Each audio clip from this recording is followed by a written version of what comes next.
So hey guys, welcome back to my channel. I am Ayushi, a first year nursing student at AIMS Rishikesh. So this video is all about counseling, the most requested video कि counseling counseling की video में तक मेरे को इतने सारे लोगों ने बोल दिया काउंसलिंग वीडियो लाओ. तो here it is. तो बेसिकली मैं तो खुद ही भूल गई थी काउंसलिंग कैसे हुई थी, तो मैंने थोड़ा थोड़ा याद करा, थोड़ी थोड़ी चीजें देखी अपनी एंड थोड़ा थोड़ा एक दो वीडियो भी देखा कि हाँ ऐसे ऐसे हुई थी, क्योंकि मैं खुद ही भूल गई थी. मेरे को इतना कॉम्प्लेक्स लगता था प्रोसेस. तो देखो चलो मैं बताती हूँ. सबसे पहले हमारा रिजल्ट आता है. रिजल्ट मेरा आया था, मैं अपनी स्टोरी से बताती हूँ तो आपको ज्यादा इजी होगा समझना. तो मेरा रिजल्ट आया था. रिजल्ट में मैंने देखा कि हाँ ये रैंक है, ठीक है. उसके बाद उसके वही आई गेस थोड़े दिन बाद ही एक लिस्ट आती है, ठीक है. वो क्वालिफाइड कैंडिडेट्स की लिस्ट होती है जिसमें कुछ 9,000 to 8,000 9,000 बच्चों का नाम होता है with rank and roll number, कि मतलब ये लोग क्वालिफाइड है और ये काउंसलिंग में पार्टिसिपेट कर सकते हैं. वो बच्चे वो हैं जो क्वालिफाइड है और काउंसलिंग में पार्टिसिपेट कर सकते हैं. और मतलब जरूरी नहीं कि उनको सीट मिले. इट्स लाइक कि वो पार्टिसिपेट कर सकते हैं, वो क्वालिफाइड है, ठीक है. मैं क्या कह रही हूँ तुम समझो.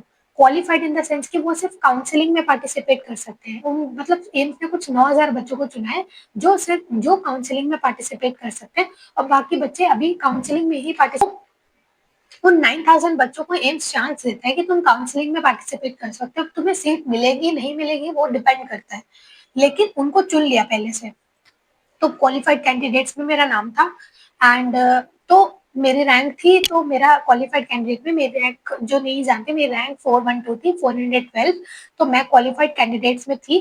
अब मेरे को पहले राउंड काउंसलिंग जानी थी. तो ऐसा होता है कि एम्स जो है वो शेड्यूल निकालता है, एक लिस्ट निकालता है कि शेड्यूल है ये. जैसे हमारे बारे में जो फर्स्ट राउंड काउंसलिंग थी उसका शेड्यूल क्या था कि फर्स्ट राउंड में चॉइसेस कब फिल करने हैं, 5 से 9. 5 जुलाई से लेकर के 9 जुलाई तक में चॉइसेस फिल करने हैं.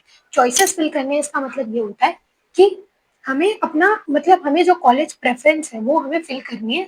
वो हमें मिलेगी नहीं मिलेगी वो बाद की बात है, पहले मैं फिल करनी है. और 5 से 9 के बीच में, मतलब 5 जुलाई 2024 से 9 जुलाई 2024 के बीच में हमें अपनी सारी चॉइसेस को फिल करना है, ठीक है. और फिल करके उसे लॉक करना है, ठीक है. तो सबसे पहले हम चॉइसेस फिल करते हैं. और एक चीज याद रखना, जो सब चॉइसेस हम फर्स्ट राउंड में फिल करते हैं वही चॉइसेस हमारी सेकंड राउंड में होती है. तो ऐसे फिल करना कि वो सेम चॉइसेस तुम्हारी बाद के राउंड्स में भी होगी, तुम दोबारा चॉइस फिल नहीं कर सकते, ठीक है. तो फर्स्ट राउंड में मैंने जो चॉइस फिल करी थी, अगर मेरे को फोटो मिलेगी तो मैं यहाँ पे टैग कर दूंगी. तो जो मुझे मैंने जो भरी थी, मैं वैसे बता ही देती हूँ कि मैंने क्या फिल करा था. एम्स दिल्ली भरा था, उसके नीचे AIIMS Rishikesh, then AIIMS Jodhpur, then AIIMS Bhopal, और नीचे के जितने एम्स थे. मुझे ऋषिकेश चाहिए था, तो मैंने ऋषिकेश को सेकंड पे रखा था, एंड देन जोधपुर रखा था, एंड देन भोपाल रखा था. तो बेसिकली क्या हुआ था कि मेरे को ये मैंने रखा था, और नीचे के जो भी है वो मुझे याद नहीं है, नीचे भी रखा था, लेकिन ये चार मेन थे मेरे लिए. तो क्या हुआ था कि फर्स्ट राउंड काउंसलिंग हुई थी. तो फर्स्ट राउंड 5 जुलाई से 9 जुलाई के बीच में हमें चॉइसेस फिल करनी थी. तो मैंने चॉइसेस फिल कर दी थी एंड लॉक भी कर दिया था. अगर लॉक नहीं करा होता तो 9 को अपने आप लॉक हो जाता है, ठीक है. उसके बाद अनाउंसमेंट ऑफ सीट एलोकेशन. तो अनाउंसमेंट जो होनी थी वो होनी थी 12 जुलाई को. तो 5 से 9 के बीच में हमने क्या किया, चॉइसेस फिल कर दिया, लॉक कर दिया. अब 12 तारीख को उसका रिजल्ट आना है कि हमें कौन सा एम्स मिला है या मिला भी है या नहीं, ठीक है. तो 12 तारीख को मेरा रिजल्ट है कि मुझे एम्स भोपाल मिला है, लेकिन मुझे ऋषिकेश चाहिए था. ऐसे एक लिस्ट आती है कि ऑल इंडिया रैंक 412 को क्या मिला है, मेरे को भोपाल मिला था. उसके बाद 12 को मुझे जो भी सीट मिल गई, अब मुझे एक्सेप्ट करनी थी उस सीट को कि हाँ मुझे भोपाल की सीट मिले, मुझे चाहिए या नहीं चाहिए. तो अगर मैंने क्लिक करा होता कि मुझे नहीं चाहिए, या ऐसा होता है कि दो ऑप्शन होते हैं कि तुम्हें चाहिए और साथ में तुम्हें सेकेंड राउंड में पार्टिसिपेट भी करना है. ये दो चॉइसेस होती हैं. तो अगर मैंने सिर्फ क्लिक करा होता कि मुझे चाहिए, तो वो क्या होता कि मुझे फर्स्ट राउंड में वो सीट मिल जाती और मैं एम्स भोपाल में जाती. लेकिन मुझे चाहिए और साथ में मुझे सेकेंड राउंड में भी जाना है. तो मैंने उस पॉइंट पे क्लिक करा कि हाँ मुझे चाहिए भी और मुझे सेकेंड राउंड में भी पार्टिसिपेट करना है. तो ये वाली जो सीट है वो मुझे मिल भी सकती है और नहीं भी मिल सकती भोपाल वाली. अगर मुझे सेकेंड राउंड में ऋषिकेश मिलता है तो मुझे वो लेना ही पड़ेगा, फिर मैं भोपाल वाली सीट नहीं ले सकती. ऐसा होता है. तो मैंने क्या करा, मैंने सेकंड पॉइंट पे क्लिक करा क्योंकि मुझे ऋषिकेश चाहिए था कि मैं भोपाल की सीट एक्सेप्ट करती हूँ और मुझे सेकंड राउंड में भी पार्टिसिपेट करना है. एक चीज मैं और बता दूं कि काउंसलिंग में आपको कोई भी फीस नहीं देनी पड़ती है, फ्री ऑफ कॉस्ट होती है पूरी काउंसलिंग, ठीक है. एंड मैं ओपन राउंड की भी बाद में बात करूंगी, अभी मैं फर्स्ट राउंड और सेकंड राउंड की बात कर रही हूँ. फिर उसके बाद हमें क्या करना होता है, तुमने सीट एक्सेप्ट करी है और तुम्हें तुम्हें सेकेंड राउंड में जाना है, या फिर तुमने सीट एक्सेप्ट कर ली है. दोनों ही केसेस में तुम्हें इंस्टीट्यूट जाकर अपने डॉक्यूमेंट सबमिट करने होते हैं। तो 12 तारीख को रिजल्ट आ गया था। उसके बाद मुझे सीट एक्सेप्ट करनी थी कब से कब तक, 13 से लेकर के 13 जुलाई 1 बजे से लेकर के 18 जुलाई 5 बजे तक, इनके बीच में मुझे एक्सेप्ट करनी थी सीट। अगर मैंने एक्सेप्ट नहीं करी होती तो मेरा एडमिशन वही कैंसिल हो जाता, लेकिन मैंने एक्सेप्ट करा और साथ में सेकेंड राउंड पार्टिसिपेट करने को भी कहा, तो उस केस में मेरा जो है एक्सेप्ट हो गया। ठीक है, अब मुझे क्या करना था, अब वो जो एम्स ने डेट दी थी कि तुम्हें इंस्टीट्यूट जाके अपने डॉक्यूमेंट्स वगैरह सबमिट करने हैं, जो भी डॉक्यूमेंट्स की लिस्ट वो देते हैं कि ये चीजें तुम्हें लेके आनी है, वो चीजें तुम्हें वहां लेकर जाना होता है। जैसे मैं एम्स भोपाल गई थी और मुझे कब से कब के बीच में जाना था, 13 जुलाई 1 बजे से ले सॉरी हाँ 13 जुलाई 1 बजे से लेकर के 18 जुलाई 1 बजे तक मुझे जाना था वहां पे। मतलब यही सेम डेट थी कि मुझे एक्सेप्ट भी करनी है और मुझे इतने में जाना भी है वहां उस इंस्टीट्यूट में और अपने डॉक्यूमेंट्स भी सबमिट करने हैं। एक चीज याद रखना, तुमने भले ही सीट एक्सेप्ट करी और साथ में तुम्हें सेकंड राउंड में भी जाना है, फिर भी तुम्हें इंस्टीट्यूट जाके डॉक्यूमेंट सबमिट करने हैं। अगर तुमने डॉक्यूमेंट सबमिट नहीं करा किसी भी हाल में, तो वो एडमिशन तुम्हारा वही कैंसिल हो जाएगा, तुम्हें डॉक्यूमेंट्स वहां पे जाके सबमिट करने ही होंगे।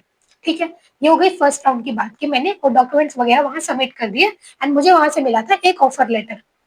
उस ऑफर लेटर पे जो भी चीजें लिखी हुई थी मैंने वहां पे साइन किया, वो ऑफर लेटर बस मुझे वापस लेके आना था। मैं चीजें लेके गई थी बहुत सारी, मैंने अपने डॉक्यूमेंट बहुत सारे लेके गए थे, वो सब वहां सबमिट हो गया और मेरे को बदले में सिर्फ एक ऑफर लेटर मिला कि ये ऑफर लेटर मुझे मतलब मेरा सेकेंड राउंड में भी जो भी इंस्टीट्यूट मिलेगा वहां पे सबमिट करना होगा। अगर नहीं मिलेगा तो फिर मैं एम्स भोपाल में ही रहूंगी, कोई प्रॉब्लम ही नहीं है। तो अब हुआ सेकेंड राउंड की बात। तो सेकेंड राउंड में क्या हुआ था, अब मैं वापस से घर आ गई कि एम्स भोपाल में डॉक्यूमेंट्स वगैरह सबमिट हो गए, ऑफर लेटर मिल गया, वो ऑफर लेटर बहुत अच्छे से संभाल के रखना है और वापस आ गई। अब आया सेकेंड राउंड की बारी। तो सेकेंड राउंड में पहले सबसे एम्स रिलीज करता है वेकेंट सीट्स की कितनी वेकेंट सीट्स है।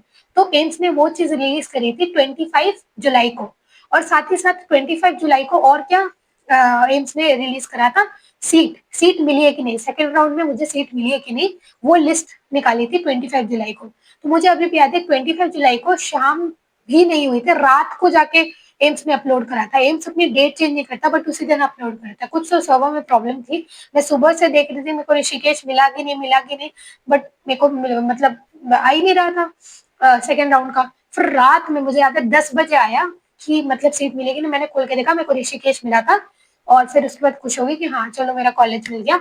अब मुझे ऋषिकेश जाना था तो उसके लिए इन्होंने फिर से ऑनलाइन एक्सेप्टेंस का डेट दिया 26 जुलाई से लेकर के 31 जुलाई के बीच में। क्या करना था, मुझे सीट को एक्सेप्ट करना था एज वेल एज मुझे इंस्टीट्यूट में रिपोर्ट करना था उस ऑफर लेटर के साथ जो भी मुझे एम्स भोपाल में मिला था। तो मैंने क्या करा कि मतलब मेरे को जो भी ऑफर लेटर मिला था उसके साथ मेरे को ऋषिकेश जाना था और सीट भी एक्सेप्ट करनी थी, तो मैंने सीट एक्सेप्ट कर ली ऑनलाइन। तुम्हें सीट ऑनलाइन एक्सेप्ट करनी होती है, ऑनलाइन एक्सेप्ट कर ली मैंने सीट एंड उसके बाद में अपना ऑफर लेटर से लेके चली गई ऋषिकेश। और इस बार मुझे मतलब सारी चीजों के साथ जाना था, मेल वगैरह भी आ जाता है तुम्हें कि मेल मतलब कि सारी चीजें वगैरह लेके आओ, इतने को हॉस्टल अलॉट होगा। अब सेकंड राउंड में तुम्हें सीट मिल गई तो तुम्हें जाना ही है वहां पे, तो तुम अपना जाओगे वहां रिपोर्ट करोगे, वहां पे अपना ऑफर लेटर सबमिट करोगे, उसके बाद तुम अपने हॉस्टल वगैरह अलॉट होता है, ऐसे ही हो जाता है। तो ये फर्स्ट राउंड सेकंड राउंड का मैंने आपको बता दिया है। इफ अगर आपको फर्स्ट राउंड में सीट नहीं मिलती है तो आपको सेकंड राउंड में मिलेगी, लेकिन आपको फर्स्ट राउंड में पहले पार्टिसिपेट भी तो करना है एंड सेकंड राउंड में वापस से चॉइस फिलिंग नहीं होती, तो जो फर्स्ट राउंड में आपने चॉइस फिल करी थी वो ही सेकंड राउंड में काम आती है। जैसे मान लो मैंने भरा होता है AIIMS Delhi then AIIMS Rishikesh and then AIIMS Delhi and AIIMS Rishikesh भरा होता, मेरे को फर्स्ट राउंड में ऋषिकेश मिलता, मेरे को चाहिए होता है एम्स दिल्ली बट मेरे रैंक 412 है, तो मेरे को कैसे मिलता दिल्ली। तो सेकंड राउंड में भी क्या होता है, सेकंड राउंड में मुझे दिल्ली तो मिलता नहीं, और एक चीज याद रखना हमें ऊपर वाले कॉलेजेस ही मिलते हैं क्योंकि हम अपग्रेड कर रहे हैं ना। तो एम्स ऋषिकेश मेरे को फर्स्ट राउंड में मिलता और मेरे को होता है कि मेरे को सेकंड राउंड में दिल्ली चाहिए तो मैं सेकंड राउंड में पार्टिसिपेट करूंगी। मैंने पार्टिसिपेट करा होता, मेरे को दिल्ली नहीं मिलता तो ऐसा नहीं कि मेरी सीट रद्द हो जाती, मेरे को ऋषिकेश वापस मिल जाता। लेकिन अगर मेरे को कोई और कॉलेज ऊपर का मिल जाता तो मेरे को ऋषिकेश दोबारा नहीं मिलता, ऐसा था। तो इस चीज का बहुत ज्यादा आपको ध्यान रखना है काउंसलिंग में। ये हो गया first round and second round की बात। तो मैं मॉपअप राउंड की बात करती हूँ। तो लास्ट में होता है तुम्हारा मॉपअप राउंड। सबसे पहले मॉपअप राउंड के वेकेंट सीट्स आती है, उसके बाद मॉपअप राउंड में तुम्हें अलग से पार्टिसिपेट करना होता है। अब से अगर मैंने सेकंड राउंड में सीट नहीं ली होती एम्स ऋषिकेश की और मेरे को मिली होती है और मैंने लिया नहीं, छोड़ दिया, मतलब सेकंड राउंड में पार्टिसिपेट भी करा बट सीट भी नहीं लिया, तो वो सीट वेस्ट हो जाएगी ना, तो इसलिए मेरे को 1 लाख पेनाल्टी देनी पड़ेगी। तो अगर तुमने सेकंड राउंड में पार्टिसिपेट करा है तो तुम्हें वो सीट लेनी ही पड़ेगी, अदरवाइज तुम्हें 1 लाख की पेनाल्टी पड़ेगी। ठीक है, ये चीज़ हो गई। अब मैं बात करती हूँ मॉप अप राउंड की। मॉप अप राउंड में क्या होता है, पार्टिसिपेट करते वक़्त तुम्हें पहले तो चॉइस फिलिंग करनी होती है मॉप अप राउंड की अलग से, एज़ वेल एज़ तुम्हें 25,000 रुपीज़ देने होते हैं उनको। उसके बाद जब मॉप अप राउंड में सीट तुम्हें मिल जाती है, मान लो तुम्हें सीट मिल गई, तो वो सीट जब तुम एक्सेप्ट कर लेते हो और तुम वापस कॉलेज में आ जाते हो, तो वो 25,000 तुम्हें वापस मिल जाते हैं तुम्हारे, ठीक है, रिफंड हो जाते हैं। लेकिन अगर तुमने मॉप अप राउंड की सीट छोड़ी, तो वो 25,000 नहीं मिलते हैं, ठीक है? और अगर तुम्हें सीट ही नहीं मिली मॉप अप राउंड में, तो भी 25,000 वापस मिल जाते हैं। ऐसा होता है मॉप अप राउंड का। तो this is all about counselling. जितना मेरे को याद था, मैंने उतना बता दिया। मे बी मैं बहुत सारे पॉइंट्स में मिस कर रही होंगी। तो अभी काउंसलिंग जब होगी ना तुम्हारी, जब एग्ज़ाम्स वगैरह हो जाएँगे, तो मैं एक डिटेल वीडियो और बना दूँगी काउंसलिंग के ऊपर और डिटेल में। वैसे तो ये तुम्हें एक आइडिया देने के लिए था कि ऐसे-ऐसे काउंसलिंग होती है, तुम्हें बहुत ध्यान रखना होता है काउंसलिंग में। So this is all about this video and अगर कोई और वीडियो चाहिए तो कमेंट सेक्शन में बताना, मैं वो वीडियो बना दूँगी and that is it. Thank you.